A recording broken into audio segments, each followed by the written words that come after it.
రాష్ట్రంలో అధికారం కోల్పోయిన తర్వాత కూడా వైసీపీ శవ రాజకీయాలను చేస్తోందని జనసేన పార్టీ జిల్లా అధ్యక్షుడు AP livestock development agency chairman Sheikh Riyaz ఆరోపించారు. ఒంగోలు రవిప్రియమాలో ఏర్పాటు చేసిన విలేకరుల సమావేశంలో ఆయన మాట్లాడుతూ ప్రజల మధ్య విద్వేషాలను రెచ్చగొడుతోందని ఆరోపించారు. వైసీపీ నాయకులు రాష్ట్రంలో ఎక్కడా పర్యటించినా ఇదే విధంగా వ్యవహరిస్తున్నారని మండిపడ్డారు. రాజధాని అమరావతి మహిళలపై సాక్షి మీడియాలో వచ్చిన అంశాలపై పొదిలిలో మహిళలు నిరసన వ్యక్తం చేస్తుంటే వైసీపీ కార్యకర్తలు దాడి చేశారన్నారు. పల్నాడు జిల్లా పర్యటనలో జగన్మోహన్ రెడ్డికి పోలీసు శాఖ కొన్ని సూచనలు చేసినా అవేమీ పట్టించుకోకుండా బల ప్రదర్శన చేయడం విడ్డూరంగా ఉందని విమర్శించారు. తెనాలిలో గంజాయి తాగే రౌడీ షీటర్లను పోలీసులు కొడితే వారిని పరామర్శించేందుకు వైసీపీ అధినేత జగన్ వెళ్లారని, రాష్ట్రంలో వైసీపీ ఉండేది రౌడీలకు కొమ్ము కాయడానికా అని ఆయన ప్రశ్నించారు. సమావేశంలో జనసేన నాయకులు కంది రవిశంకర్, చిటెం ప్రసాద్, ముత్యాల కళ్యాణ్, రాయిని రమేష్ తదితరులు పాల్గొన్నారు. ఇటీవల కాలంలో రాష్ట్రంలో వైఎస్ఆర్సీపీ పార్టీ అనుసరిస్తున్నటువంటి విధానాలు ఎలా ఉన్నాయో ప్రజలందరూ కూడా గమనిస్తున్నారు. మీడియా పరంగా మనందరం కూడా చాలా దగ్గరుండి కూడా చూస్తున్నాం. అధికారం కోల్పోయి సంవత్సరం కాలం పాటైనా ఇంకా బుద్ధి రాకుండా ప్రజా సమస్యలపై పోరాడాల్సింది పోయి శవ రాజకీయాలు చేస్తూ ప్రజలను విద్వేషాలకు రెచ్చగొడుతూ ఒక రౌడీ రాజకీయం, ఫ్యాక్షన్ రాజకీయం లాంటి రాజకీయాలు చేయడానికి వైఎస్ఆర్సీపీ ఈరోజు రాష్ట్రంలో ప్రధానంగా లేవనెత్తుతుంది. ఎక్కడికి పోయినా సరే, మన ప్రకాశం జిల్లాలో పొదిలి పర్యటనలో చూసాం. అమరావతి రైతులపై ఆ రోజు సాక్షి మీడియాలో మాట్లాడినటువంటి విధానాన్ని ఖండిస్తూ మహిళలు ఈ విధంగా మాట్లాడకూడదు అని చెప్పేసి అక్కడ నిరసన తెలియజేస్తే వైఎస్ఆర్సీపీ కార్యకర్తలు ఏ విధంగా రాళ్ళు రువ్వి వాళ్ళని తలకాయలు పగలగొట్టే విధంగా చేశారో మనందరం కూడా మీడియా ద్వారా చూసాం. దాని తర్వాత పల్నాడు పర్యటనలో పోలీస్ శాఖ వారు వైఎస్ జగన్మోహన్ రెడ్డికి కొన్ని సూచనలు చేసింది. మీరు రండి, కానీ బల ప్రదర్శనగా కాకుండా మీరు పరామర్శించుకోండి అని చెప్పి చేసింది. అలా కాకుండా నేను బల ప్రదర్శన చేస్తాను అని చెప్పి ఎప్పుడో ఏడాది క్రితం ఇతను వైనాట్ 175 అని ప్రజలను మభ్యపెట్టి వాళ్ళ కార్యకర్తలు పంద్యాలు పెట్టుకొని బెట్టింగ్ ఆడి ఓడిపోయినటువంటి కార్యకర్తని పరామర్శించడానికి ఈ మా రాష్ట్ర మాజీ ముఖ్యమంత్రి పోవడం అనేది చాలా విడ్డూరంగా ఉంది.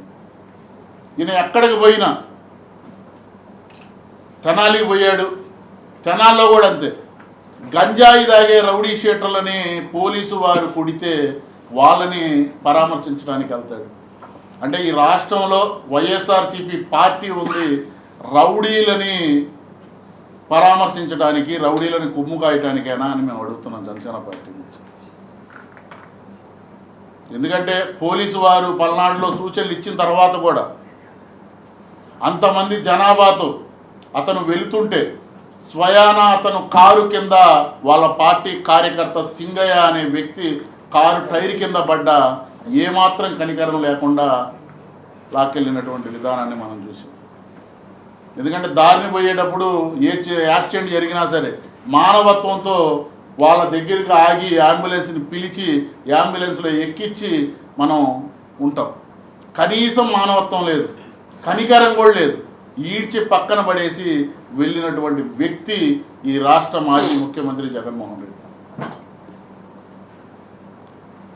కనీసం మానవత్వం లేకపోగా పోలీసులు సూచనలు పట్టించుకోకుండా ఇంకా రప్ప రప్ప రప్ప అని అధికారంలోకి వస్తే తలకాయలు కోస్తారంట. అసలు మీరు ఇంకా అధికారంలోకి వచ్చేది లేదు, సచ్చేది లేదు. అసలు ప్రజాస్వామ్యంలో మనం ఉండావా అని అడుగుతున్నాం. అంటే మిమ్మల్ని ఓట్లు వేసినందుకు ప్రజలు తలకాయలు మీరు కోస్తా అని డైరెక్ట్గా చెప్తున్నారు. ఎక్కడైనా ఒక రాజకీయ పార్టీ పెట్టి ఒక ప్రజాస్వామ్యంగా ఎన్నుకోబడిన తర్వాత ప్రజలకు భద్రత కల్పించాల్సినటువంటి బాధ్యత ప్రతి ఒక్క ప్రజాప్రతినిధిపై ఉంది. కానీ మీరు రోడ్ల మీదకి వచ్చి రప్పా రప్పా మేము కోస్తామంటే మరి చట్టాలు ఊరుకుంటాయా అని చెప్తున్నాం. అందుకే మీ మీద కేసులు పెడుతున్నారు. ఇప్పటికైనా వైఎస్ఆర్సీపీ కార్యకర్తలు అందరూ కూడా గ్రహించాలి. వైఎస్ జగన్మోహన్ రెడ్డి చేస్తున్నటువంటి కార్యక్రమాల్ని వ్యతిరేకించండి అని చెప్తున్నాం.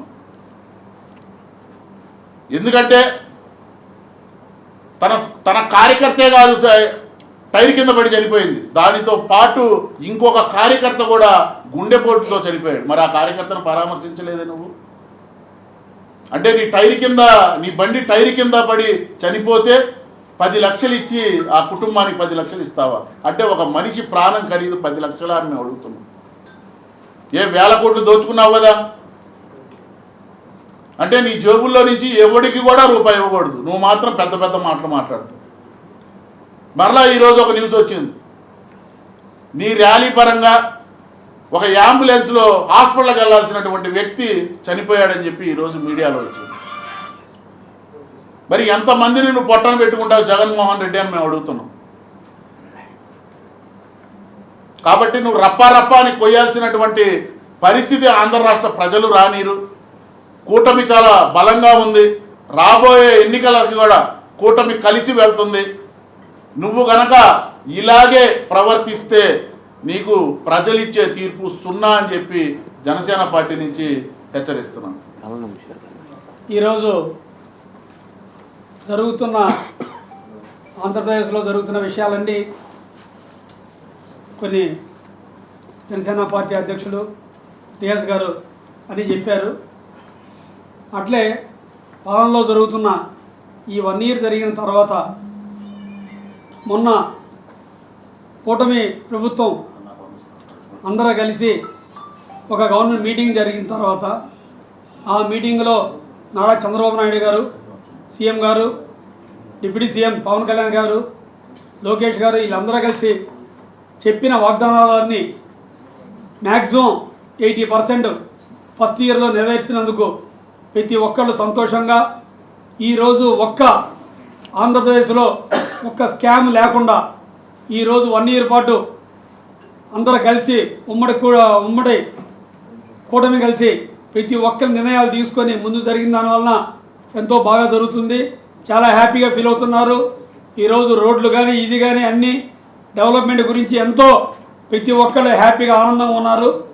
ఇలాంటి పరిణామం పంచాయతీరాజులో సమస్య ఎన్ని సమస్యలు ఉన్నా సరే ఎప్పుడు తీయలేని, ఎప్పుడు జరగలేని, ఎప్పుడు కనివిని ఎరగని సుమారు 10,000 కోట్ల నుంచి 20,000 కోట్ల దాకా ఫండ్స్ తీసుకొచ్చి దాని డెవలప్మెంట్ అన్ని స్టార్ట్ చేశారు. ఈరోజు ఎన్నో డెవలప్మెంట్ జరుగుతున్నాయి. పంచాయతీ సమస్యలన్నీ ఎన్నెన్నో ఒక్కడొక్కటి తీరుస్తున్నారు. ఈరోజు పవన్ కళ్యాణ్ గారు ప్రతి ఒక్కటి ఆయన ఆలోచన విధానం ప్రకారం అందరిని నడిపిస్తూ అందరితో పాటు కలిసి మెలిసి ఉంటూ మాకు సూచనలు ఇవ్వటం అని జరుగుతున్నాయి. ఇలాంటి సూచనలు జరుగుతున్న ప్రభుత్వం మీద అసలు అనవసరమైన విషయాలు మాట్లాడటం చేయటం ఎవరికి మంచిది కాదండి. ముందు ప్రజలు గమనిస్తున్నారు. మనం పరిపాలన చేశాం గతంలో. ఆ ఈ పరిపాలనకి ప్రతి ఒక్కళ్ళు ఆలోచిస్తున్నారు. ఈరోజు సోషల్ మీడియా ఎంతో వైడ్గా ప్రచారం జరుగుతున్న సమయంలో ప్రతి ఒక్కరికి తెలుసు ఏం జరుగుతుంది ఏందని. ఇళ్లల్లో ఉండే ముసలోళ్ళకు కూడా ఇంట్లో వాళ్ళకు కూడా ఈ ఇంట్లో కథలు లేని వాళ్ళకు కూడా ఈరోజు సోషల్ మీడియా చూస్తున్నారు. సోషల్ మీడియాలో ఈరోజు ఉదయం జరిగితే అమెరికాలో 5 నిమిషాల్లో మన ఇండియాలో చూస్తున్నారు. అలాంటి సోషల్ మీడియా ఉన్న టైంలో ఎవరు దాచిపెట్టలేము. ఏ తప్పు జరిగినా బయటకు వస్తుంది, ఏ తప్పు జరిగినా దాన్ని శిక్షిస్తారు. అందుకని చెప్పి ఇలాంటి ప్రభుత్వం ఉన్నప్పుడు ఎంతో ఉమ్మడి కుటుంబంలాగా ఒక ఎన్డీఏ కూటమి ఈరోజు ఎంతో నెంబర్ 1 పొజిషన్లో ఉంది. భారతదేశంలోనే మన సైడ్ చూస్తున్నారు. ఎందుకంటే నిన్న యోగా జరిగింది. 5 లక్షల మంది జనంతో, 3 లక్షల నుంచి 5 లక్షల మంది జనంతో బ్రహ్మాండంగా యోగా గిఫ్ట్గా మన ప్రధానమంత్రి గారికి, నెక్స్ట్ చంద్రబాబు నాయుడు గారు అండ్ పవన్ కళ్యాణ్ గారు, లోకేష్ గారు ఇవ్వడం వల్ల ఎంతో జరిగింది. అట్లా ఎందుకంటే ప్రపంచం మొత్తం మన సైడ్ చూసింది, ఆంధ్రప్రదేశ్లో జరుగుతుంది కాబట్టి. ఇలాంటి జరుగుతున్న దానికి ఎప్పుడు డెవలప్మెంట్ అనేది చాలా మంచిదండి. డెవలప్మెంట్ లేనిది మనం ఎవరు సక్సెస్ కావు. అందరూ తెలుసుకోవాల్సింది, ఒక మనిషి తిట్టడం ముఖ్యం కాదు, ఆ తిట్టే ముందు మనం ఏం చేస్తున్నాం, వాళ్ళ ఏంది న్యాయమా కరెక్టా కాదా చూసుకోండి. ఈరోజు ఒకప్పుడు వేరు, ఇప్పుడు వేరు. గతంలో ఉన్నదానికి ఇప్పుడు ఉన్నదానికి ఎంతో ముందుకు జరుగుతుంది. ఎంతో జీడిపి ఎంతో నిన్న చంద్రబాబు నాయుడు గారు, గౌరవనీయులు చంద్రబాబు నాయుడు గారు అని చెప్పారు. జీడిపి గురించి, డెవలప్మెంట్ గురించి చాలా చూపెట్టారు. మనం చేసింది సంవత్సరంలో, రేపు రాబోయే సంవత్సరంలో చేయబోయేది అన్నీ చూపెట్టారు. 25, 26 కూడా మనం ఏం చేయబోయేదో చెప్పారు. ఎందుకంటే ఇలాంటివన్నీ జరుగుతున్న సందర్భంలో ప్రతి ఒక్కరు ఆలోచించాలి. మనం ఏం చేయక్కల్లా, ఒక అరగంట సేపు వినండి, చూడండి, చూసుకోండి. ఓన్లీ కంపారిజన్, అంతేగాని ఒక మనిషిని తిట్టక్కర్లేదు, చేయక్కర్లేదు. ఆ మనిషి తెలుసుకోవాలి. ఎందుకంటే కూటమి ప్రభుత్వం ఇప్పుడు వాళ్ళు ఒక్క రోజు కూడా, ఒక్క చిన్న తప్పు కూడా ఈ భారతదేశంలో కూటమి ప్రభుత్వం మోడీ గారు నాయకత్వంలో జరుగుతున్న సందర్భంగా ఒక్క తప్పు కూడా జరగలేదు. ఈరోజు ఒక స్కామ్లు కూడా అట్లా ఆంధ్రప్రదేశ్లో సేమ్ అంతే. ఈరోజు పంచాయతీరాజ్ వ్యవస్థలో ఎవరైనా సరే ఎంతోమంది అధికారులు చూస్తున్నాం, భయపడుతున్నారు. అయా ఖచ్చితంగా ఉండాలి, పవన్ కళ్యాణ్ గారు ఆయన సారథ్యంలో ఎంతో బాగుండాలి అని ఎంతోమంది పంచాయతీరాజ్ సమస్య ఉన్నోళ్ళు చెబుతున్నారు. పంచాయతీలో ఉన్న పెద్దలు, రైతులు వాళ్ళందరూ ఎంతో ఆనందంగా ఉన్నారు. చాలా మాకు చిన్న చిన్న పనులు కూడా బాగా అవుతున్నాయి, గతంలో లేవు అని. ఎందుకంటే కూటమి ప్రభుత్వం అనేది చాలా గట్టిగా ఉంది. నెక్స్ట్ ఒంగోలుకు వస్తే ఎంతో డెవలప్మెంట్గా గౌరవనీయ జనార్దన్ గారు ఎంతో డెవలప్మెంట్ చేస్తారని ప్లాన్ చేస్తున్నారు. ఈరోజు ఎన్ని రకాలుగా వసతులు ఉన్నాయి, ఎంత ముందుకు తీసుకెళ్తున్నారు. ఇవన్నీ రకాలుగా ప్రతి ఒక్కటి కూటమిలో మమ్మల్ని అందరినీ, రియాజ్ గారిని, మమ్మల్ని అందరూ ప్రతి ఒక్కరు అడుగుతున్నారు, చేస్తున్నారు, ఎంతో విలువిస్తున్నారు. కూటమిలో ఉన్న ప్రతి ఒక్కరికి, మాకు జనసేనలో ఉన్న ప్రతి ఒక్క నాయకులకి అందరికి ఇస్తున్నారు. ఇలాంటి జరుగుతున్న సందర్భంగా, ఎందుకంటే కూటమి అనేది బలం. నెక్స్ట్ 15 సంవత్సరాల నుంచి 20 సంవత్సరాల దాకా కలిసి ఉండేది కూటమి. ఈ కూటమికి 100కి 90% విజయమే తప్ప ఇంక వేరేది ఏమీ లేదు. 90 సీట్లు మాకు, 100కి 90 సీట్లు, అట్లా 200కి 175కి 160 సీట్లు వస్తాయే తప్ప ఇంక వేరేది ఏమీ లేదు. రాబోయే రోజుల్లో ఇంకా చాలా ముందుకు తీసుకెళ్తున్నారు, చాలా విధి విధానాలను మార్చుకుంటున్నారు, అన్ని రకాల ఇన్స్ట్రక్షన్స్ ఇస్తున్నారు. గవర్నమెంట్ అధికారులకు ఇస్తున్నారు, ఎమ్మెల్యేలకు ఇస్తున్నారు, మినిస్టర్లకు ఇస్తున్నారు, మాకు మా జనసేన ఆఫీస్ మాకు ఇస్తున్నారు. ఇవన్నీ జరుగుతున్న సందర్భంగా ప్రతి ఒక్కళ్ళకి అన్ని మంచి జరగాలని చెప్పి కోరుకుంటూ ఈరోజు ఈ మీడియా సమావేశం మిత్రులందరికీ నా ధన్యవాదాలు.